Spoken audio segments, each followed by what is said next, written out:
ሰላም ክቡራትን ክቡራንን ተኸታተልቲ ኤሪትሪያን ሚድያ ኔት ኣስመራ ንሎሚ ፈላሚ ፖለቲካዊ ምንቅስቓስ ኣብ ኤርትራ ብዝብል ዘዳለናዮ ትሕዝቶ ኢና ቀሪብናልኩም ዘለና ናብ ትሕዝቶና ንሰግር ኣለና ኤፍረም ግዴ ሰናይ ምክትታል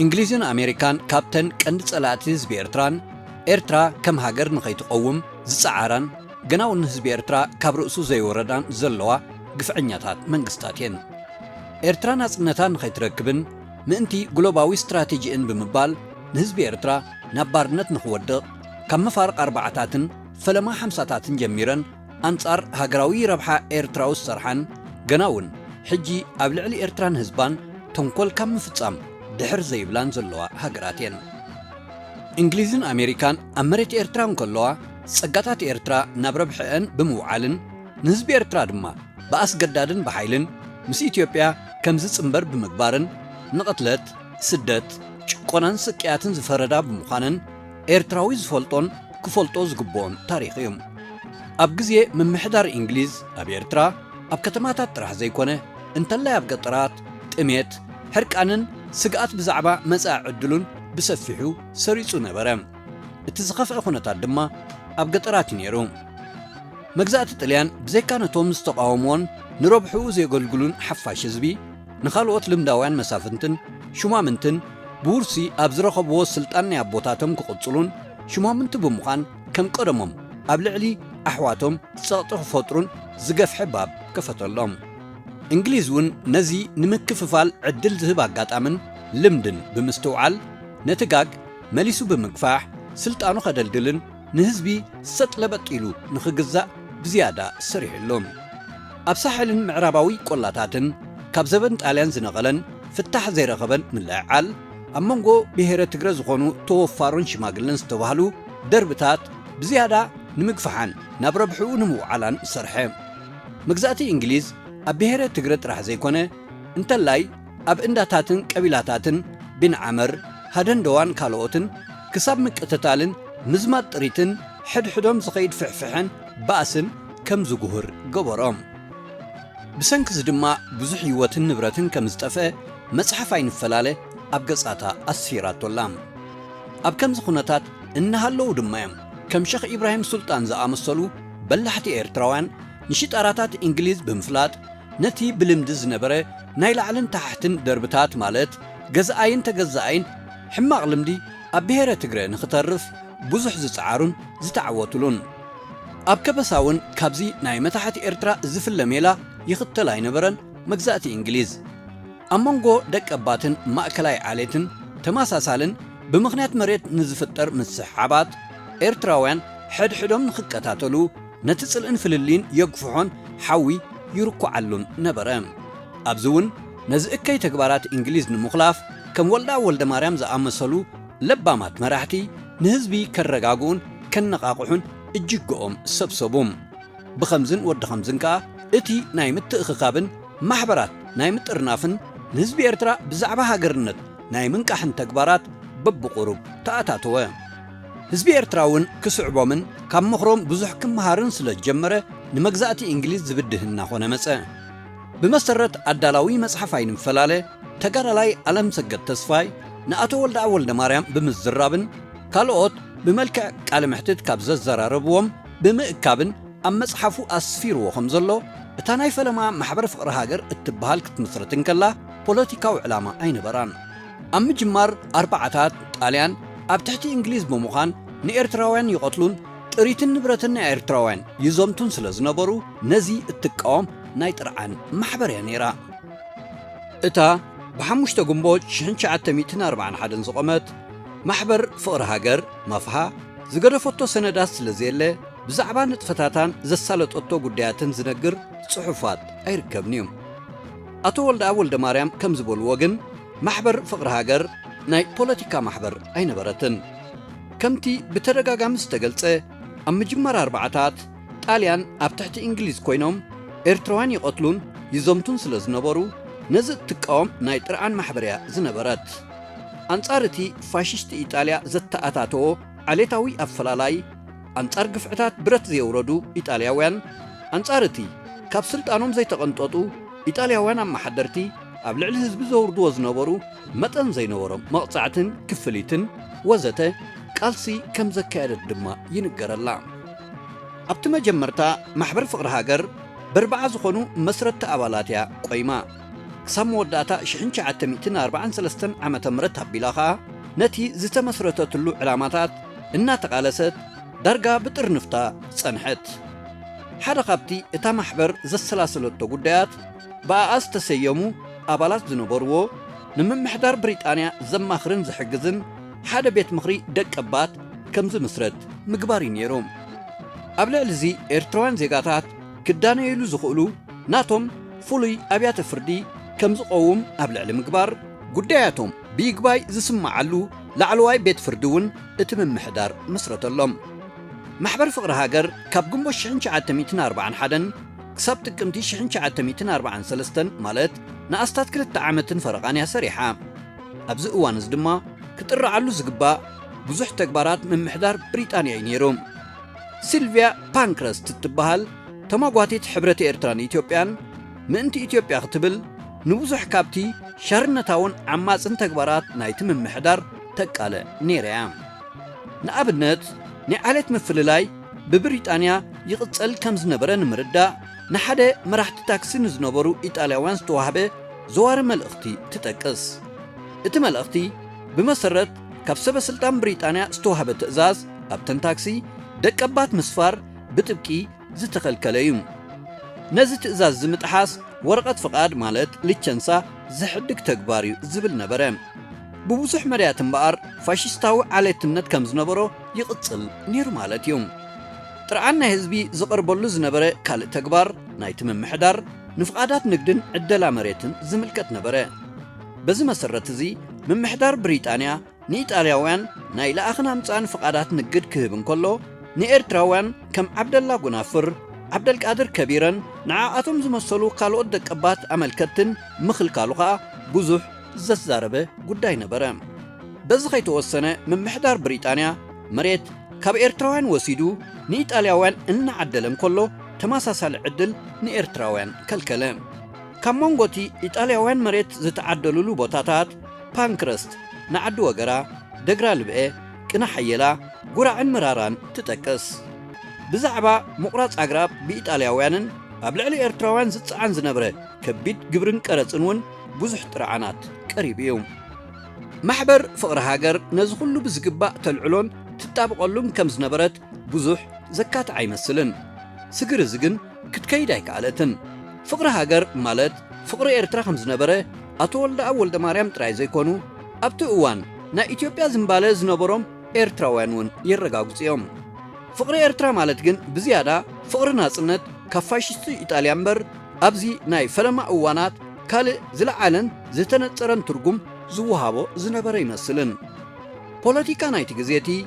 بزيادة بوليتيكا ناي مكلخال نبجزات طاليان نخيت ملس ناي مسعر إنجليز نتاليان زهوز نبورو سلطان ناي منكاين نعقو بزم مساسل كال أما لخاقتان زتعبلله زنبره دما يمثل محبر فقر هاجر أرمان عصنت زيل على تلو مخنيات أمون قو مسرتا هررتان عصنت سل زي نبره زي كونس أبتو أوانتي نعصنت إرترا يكالي وي بمنغست بريطانيان اتنكالوت حيالاتن كفكاد يخيلي زبل حساب وي تسفى بزي منبارو يمثل بريطانيا نيرترا مسحازت تقلاتيفا غزياوي وتحدراو من محداريا تخيلا وصانيت مساع عدل إرترا يكونكن اتو قداي بربعة حيالات منغستات أبو على سلامي زو الداء سلزبل الدما اتو حطو قبل بإرتراوان كمزون زف كوينين يروم ازت رايزي كونه من محدار بريطانيا كساب شحنش عتميتنا 44 جهود بوليتيكاو نتفتات بمخل كالون ناي مدسكال منفس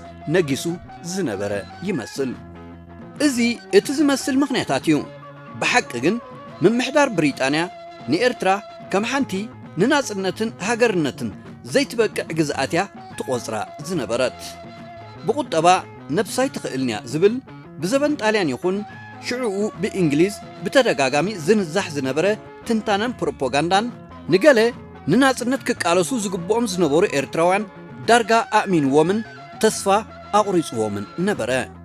ናጽነት እንተበልና መን ክህበና እንተተዋህበናኸ ምዝ ድኽነትና ኣበይ ከይንኽእሎ ዝኣንፈቱ ኣብ ገለ ኤርትራውያን ዝነበረ መንፈስ ንሓደ ስሙርን ጡሙርን ናይ ናጽነት ምንቅስቓስ ይዕንቅፍ ከም ዝነበረ ክግመት ይከኣል።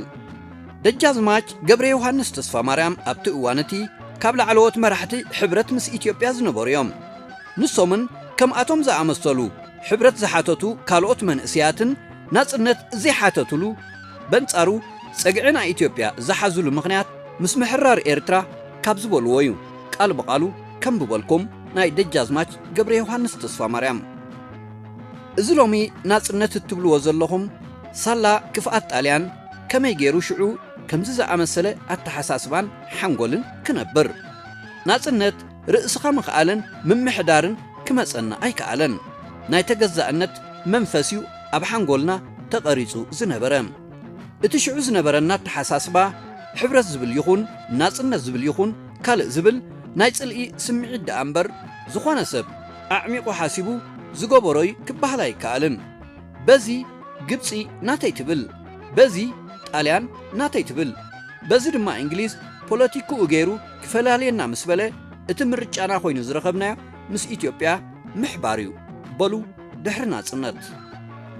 እዚ ኣባህላ ናይ ደጃዝማች ገብረ ዮሃንስ ተስፋ ማርያም ንኣተሓሳስባ ሓደ ውሱን ክፋል ናይቲ ሽዑ መንእሰይን ምሁርን ዝነበረ ዜጋ ይውክል እዩ። ኣብ ዝተፈላለዩ ኣጋጣሚታት ግን ኣቶ ወልዳይ ወልደ ማርያም ስምዒት ኢትዮጵያ ድሓር ደኣ እምበር ካብ ፈለማ ከም ዘይነበረ ወይ እንተነበረ እውን ሓይሊ ከም ዘይነበሮ እዮም ዝገልጹ። ኣብ ውሽጢ ማሕበር ፍቕሪ ሃገር ዝነበረ ደላይ ናጽነት ኤርትራ ድማ ስለ ዝተገርሀ ነታ ማሕበር ከም ዘጥፍኣ ብናይ ስልኳን ናይ ውሽጥን ተግባራት ፀግዒ ኢትዮጵያ ከም ዝሓዘት እዮም ዝገልጹ። ሓደ ናይቲ እዋን ሰነድ ብሪጣንያ እውን ተመሳሳሊ ርእይቶ ይዝህብ። ናይ ማሕበር ፍቕሪ ሃገር ኣረኣእያ ናብ ኢትዮጵያ ገጹ ኣብ ዝዛዘወሉ እዋን ከም መራሒ እስላም ኣስመራ ዝረኣዩ ዝነበሩ ደጊያት ሓሰን ዓሊ ነቲ ማሕበር ከም ዝገደፍዎ ድሕሪ ምጥቃስ እቲ ሰነድ ኣብቲ መጀመርታ እምበር እቲ ምንቅስቓስ ወይ ማሕበር ሃገራዊ ኣንፈት እኳ እንተነበሮ ንኤርትራ ምስ ኢትዮጵያ ክሕውሳ ዝተወፈየ ወይ ዝተበገሰ ኣይነበረን ይብል። ክሳብ 1943 ዓ.ም ኣቢሉ ከም ሸኽ ኢብራሂም ሱልጣንን ሸኽ ዓብደልቃድር ከቢረን ዝኣመሰሉ ደሓር መራሕቲ ኣልራቢጣ ኣልእስላምያ ዝኾኑ ዜጋታት ካብ ዓበይቲ መራሕቲ ማሕበር ፍቕሪ ሃገር እዮም ዝነበሩ። ንኣብነት እኳ ብላታ ፋሲል ዕቑባዝጊ ዝተባህሉ ደጋፊ ሕብረት ምስ ኢትዮጵያ ብ22 ለካቲት 1944 ብምኽንያት ጉሁድ ደገፎም ንኢትዮጵያ ብምምሕዳር ብሪጣንያ ምስ ተኣስሩ ዓብደልቃድር ከቢረ እዮም ተዋሒሶሞም። እዚ ድማ እቲ ምፍልላይ ገና ዘይተነጸረ ምንባሩ የመልክት። ምኽንያቱ ዓብደልቃድር ከቢረ ምስቶም ናይ ሕብረት ኣይኮኑን። በንጻሩ ግን ብላታ ፋሲል ዕቑባዝጊ ደጋፊ ሕብረት እዮም ዝነበሩ። ከም ኤርትራውያን ግን እቲ ሓደ ነቲ ሓደ ተዋሒስዎ ማለት እዩ። ብሓፂሩ ብውሕዱ ክሳብ መወዳእታ 1943 ኣብ ኤርትራ ወገን ዝፈለየን ዝተወደበን ፖለቲካዊ ጉጅለታት ነይሩ ክንብል የጸግመና እዩ።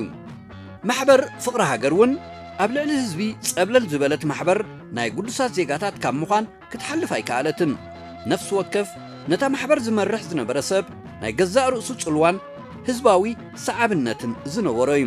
እዚ ድማ ብትውልዲ ብሽመትን ብተመሳሳሊ ተፈላጥነትን ህዝባዊ ተቐባልነትን ዝመጸ ስለ ዝነበረ ናይ ጸጸግዕኻ ሓዝ እምበር ዋጋ ክወሃቦ ዝኽእል ናይ ምትእኻብን ሓድነትን ኣንፈት ፍጹም ኣይነበሮን።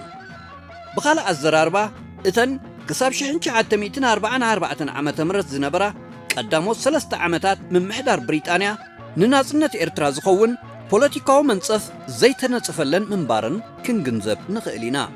ኣብቲ እዋነቲ ብሪጣንያ ናይ ገዛእ ርእሳ ፖለቲካውን እስትራቴጂያውን ትልምን መደባትን ትሕንጽጽ ምንባራ ከዓ ርኢና ኢና።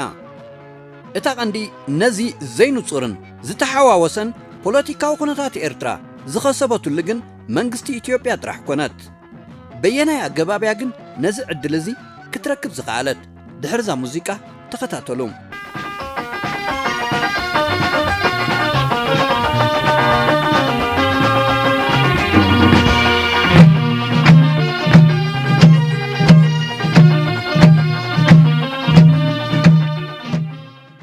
ክሳብ ሚያዝያ 1943 ብሪጣንያውያን ኣማሓደርቲ ኣብ ኤርትራ ግምት ክወሃቦ ዝኽእል ኢትዮጵያዊ ስምዒት ከም ዘይነበረዮም ዝገልጹ ዝነበሩ ኣብ ቀዳማይ ክፋል ናይዚ ዓመት እዚ እውን መንግስቲ ኢትዮጵያ ኣብ ኣስመራ ሓደ ናይ ንግድ ወኪል ንኽህልዋ ተሓቶ ንዝነበረት ተደጋጋሚ ሕቶታት ብሪጣንያ ብተደጋጋሚ ትነጽጎ ነይራ እያ።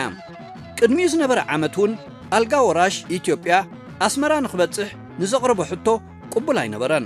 ይኹን እምበር ብሪጣንያዊ ኣምባሳደር ሃው ኣብ ኣዲስ ኣበባ ኮይኑ ነቲ ሕቶ ኣትሪሩ ይጣበቐሉ ስለ ዝነበረ ኣብ መንጎ ብሪጣንያውያን ርሱን ክትዕ ምልዓሉ ኣይተረፎን። ኢትዮጵያ እውን ክሳብ 1945 ንሓደ ግርማቸው ተኽለ ሃዋርያ ዝተባህለ በዓል ስልጣን ሰዲዳ ኣብ ኣስመራ ናይ ዜና ወኪል ከተቐምጥ ፈቲና ነይራ እያ። ንሱ እውን ኣይኮነላን። ብሓፂሩ እግሪ ኢትዮጵያ ኣብ ኤርትራ ፍጹም ኣይነበረን። ኢትዮጵያ ናብ ኤርትራ ብወግዕ ዝኣተወት ኮሎኔል ነጋ ሃይለ ስላሴን ተኰላ ገብረ መድህንን ዝተባህሉ ኢትዮጵያውያን ሰበስልጣን ብ1946 ሓደ ናይ ኢትዮጵያ ናይ ርክብ ቤት ጽሕፈት ማለት ላያዘን ኦፊስ ምስ ከፈቱ እዩ። ኢትዮጵያውያን ሰበስልጣን ግን ብገለገለ ምኽንያት ናብ ኤርትራ ጉዕዞ ይገብሩ ነበሩ። መብዛሕቶም እዞም ሰበስልጣን ናይ ኢትዮጵያ ኤርትራውያን ስለ ዝነበሩ ነቲ ውሽጠ ውሽጢ ዝካየድ ዝነበረ ፖለቲካዊ ነጥፈታት ጽቡቕ ግልባብ ይኾንዎ ነበሩ። ሓደ ካብቶም ቀዳሞት ተራኸብቲ በዓል ስልጣን ናይ ኢትዮጵያ ግን ከዓ ኤርትራዊ ዝኾነ ብላቴን ጌታ ሎሬንሶ ተኣዛዝ ዝበሃሉ ኤርትራዊ ነበሩ። ሎሬንሶ ብሰነ 1900 ኣብ ከተማ ዓዲ ቀይሕ ተወልዱ። ጣልያን ይህቦ ንዝነበረ ትምህርቲ ኣብ ኤርትራ ምስ ጨረሱ ግን ከም ብዙሓት ናይ ትምህርቲ ሃረርታ ዝነበሮም መንእስያት ብ1922 ገጾም ናብ ኢትዮጵያ ብምኻድ ምስ ሃፀይ ሃይለ ስላሴ ተራኸቡ። ሃይለ ስላሴ በቲ ግዜቲ ንኤርትራውያን ብጽቡቕ ናይ ምቕባል ሜላ ይኽተሉ ብምንባሮም ንሎሬንሶ ናብ ሞንት ፖልየ ፈረንሳ ብምልኣኽ ናይ ሕጊ ትምህርቲ ንኽከታተሉ ሓገዝዎም።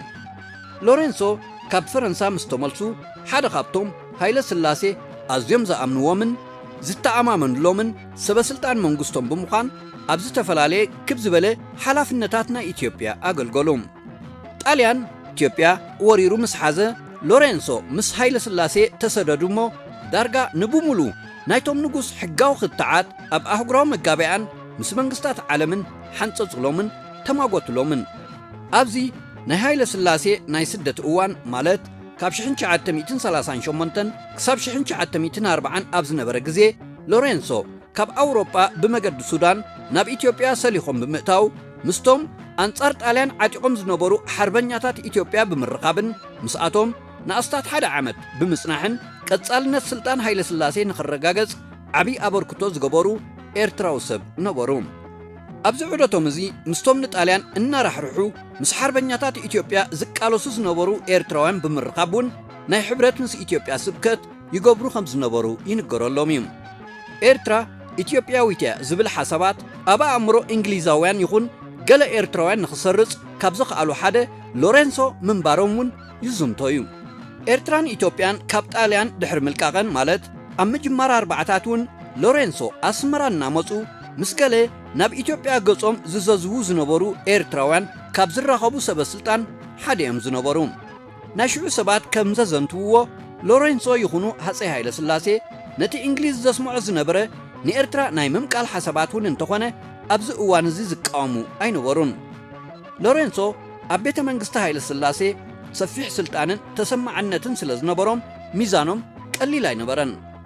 ነዊሕ ከይጸንሐ ግን ኤርትራዊ መበቆሎም ቅንኢ ናይ ዝተፈላለዩ ኢትዮጵያውያን ሰበስልጣን ናይቲ እዋን እቲ ከለዓዕለሎም ተረአየ። ጓልቶም ከም መወዳድርቲ ሃፀይ ሃይለ ስላሴ ዝረኣዩን ብህዝቢ ኢትዮጵያ እውን ዝፍተው ዝነበሩን ራስ እምሩ ሃይለ ስላሴ ተመርዖም ስለ ዝነበሩ ድማ ብዓይኒ ጥርጣረን ከም ተቃዋምን ክረኣዩ እውን ጀመሩ እሞ ስልጣኖምን ተሰማዕነቶምን ጎደለ። ኤርትራ ምስ ትግራይ ተሓዊሳ ኣብ ትሕቲ እንግሊዝ ንኽትጸኒሑ ዝደሊ ዝብል ሕሜታን ክስን እውን ተሰንዘረሎም። ዝያዳ ዝግን ኣካይዳ ኢትዮጵያ ንሎሬንሶ ዝምእምኦም ዝነበረ ኣይመስልን። ብ29 ጥቅምቲ 1943 ንኣብነት ናይ ብሪጣንያ ኣምባሳደር ሃው ንሎሬንሶ ከም ዝረኸቦም ይገልጽ። ኣብቲ ርክቦም ሎሬንሶ ሃይለ ስላሴ ዲክታተር ኮይኑ ናይ ውሽጢ ሃገርን ናይ ጽሕፈትን ሚኒስተሩ ጸሓፊ ትእዛዝ ወልደ ገርጊስ ድማ ሙሉእ ስልጣን ኣብ ኢዱ ብምእታው ኣዕርኹን ኣዝማዱን ይሸይም ኣሎ ከም ዝበልዎ ይጠቅስ እዩ እቲ ኣምባሳደር። በዚ ደው ከይበሉ ሎሬንሶ መንግስቲ ኣዝዩ ድኹምን ብኡዲት ዝተበልዐን ኮይኑ ኣሎ ክብሉ ከም ዝተዛረቡ ይጽሕፍ። ናይ ሎሬንሶ ነቐፌታን ዕቃበን ኣብ ልዕሊ ኢትዮጵያ መሪር ዝነበረ እዩ ዝመስል። ኣብ ካልእ ሰነድ ኣምባሳደር ሃው ሃይለ ስላሴ ቁፅፅር ኣጥፊኡን ተገላቢጥዎን እኳ እንተሎ ንእሽቶ ሂትለር ግን ይኸውን ኣሎ። ወልደ ገርጊስን ብጾትን ከዓ ናይ ጌስታፖ ዝመስል ፖሊሳዊ ስርዓት ይኽተሉ ኣለዎ ክብሉ ሎሬንሶ ከምዚ ተዛረብዎም ይገልጽ። ሎሬንሶ ነዚ ዝበሉ ካብቲ ብተኸታታሊ ዝሓዝዎ ናይ ወፃኢ ጉዳያት ናይ ፖስታን ቴሌግራምን ሚኒስተር ወሪዶም ናይ ቤት ምኽሪ መወሰኒ ሕጊ ፕሬዝደንት ኮይኖምሉ ኣብ ዝነበሩ ናይ ሓውሲ ውሽጣዊ ማሕዩር እዋን እዮም። ድሕሪዚ ሎሬንሶ ነዊሕ ኣይጸንሑን። ብ1945 ኣምባሳደር ተባሂሎም ንሞስኮ ብዝተጐልበበ ጥርዝያ ምስ ተሰደዱ ካብ ዓንኬላት ስልጣን መንግስቲ ኢትዮጵያ ተገለሉ። ዋዕላ ፓሪስ እናተኻየደ እንከሎ ግን ሎሬንሶ ሓሚሞም ተባሃለ። ብዛዕባ ኣማውቶኦም ከዓ ኣብ ሓደ ሕታም ሰሙናዊ ጋዜጣ ንዝሰፈረ ንርአዮም። እቲ ጋዜጣ ከምዚ ይብል: ብወርሒ ሕዳር 1939 ዓ.ም ማለት ግእዝ እዩ ብርቱዕ ሓሚሞም ስለ ዝነበሩ ናብ ኣዲስ ኣበባ ተመልሱም እናወደቑን እናተንስኡን ገለ ወርሕታት ምስ ሓለፈ ግና ብጸማሊኦም እንከለዉ ብ24 ግንቦት 1939 ግእዝ ማለት 1946 ወይ 47 ካብ ኣዲስ ኣበባ ተመሊሶም ነቲ ዝጀመርዎ ስርሖም መታን ክቕጽሉ ንሞስኮ ምኻድ ተኣዘዙ እሞ ብኣይሮፕላን ሃገረ ሽወደን ምስ በጽሑ ሕማሞም ስለ ዝበርትዖም ኣብ ከተማ ስቶክሆልም ሆስፒታል ኣትዮም ኦፕራስዮን ምስ ተገብረሎም ብ15 ሰነ 1939 ወይ 1947 መዓልቶም ሓጸረት ይብል። ኣቀታትሎም እንታይ ምዃኑ ኣይነግርን፣ ግን ኢደ ሃይለ ስላሴ ከይሃለዎ ኣይተርፍን። ኣብዛ ጋዜጣ ሰፊሩ ከም ዘሎ ብጸማሊኦም እንከለዉ ተኣዚዞም ዝብል ሓረግ ቅሬታን ጥርጣረን የስምዑ። ሞት ሎሬንሶ ኣዝዩ ዘተሓማምን ዘጠራጥርን ምንባሩ ኣብቲ ግዜት እውን ብዙሕ ከም ዘዛረበ ይዝንተዩ። መንግስቲ ኢትዮጵያ ንኤርትራውያን ተጠቒማ ኣገዳስነቶም ምስ ኣብቅዐ ከዓ ብኸመይ ተጸጉዖም ከም ዝነበረት በብመድረኹ ኣብ ዝተፈላለየ እዋን ክንርኢና። ሎሬንሶ ተኣዛዝ ከዓ ኢትዮጵያ ኣብ ኤርትራ መርገፂ እግሪ ንኽትረክብ ምድሪ ዘጣጥሑ እኳ እንተነበሩ ካብቶም ቀዳሞት ግዳያት ናይ ስርዓት ሃይለ ስላሴ ዘጓንፎም ኤርትራውያን ክኾኑ ግን ተገዲዶም። ንጸላእ ምግልጋል እዚ ይትርፉ። ሃይለ ስላሴ ንብዙሓት ዘገልገሉዋ ኤርትራውያን ኣብ መወዳእቱ ብኸምዚያ ትፈድዮም ነይራ። ብዙሓት እውን ብኸምኡ ኣሳዲዳ ንብዙሓት ብዘይኣሰር ዘሕቆቆቶም ኣላ። ንኤርትራ ዘይበለ ኣብ መወዳእቱ ኣብ ክሳራ እዩ ዝኣቱ፣ ከምኡውን ኣብ ጣዕሳ።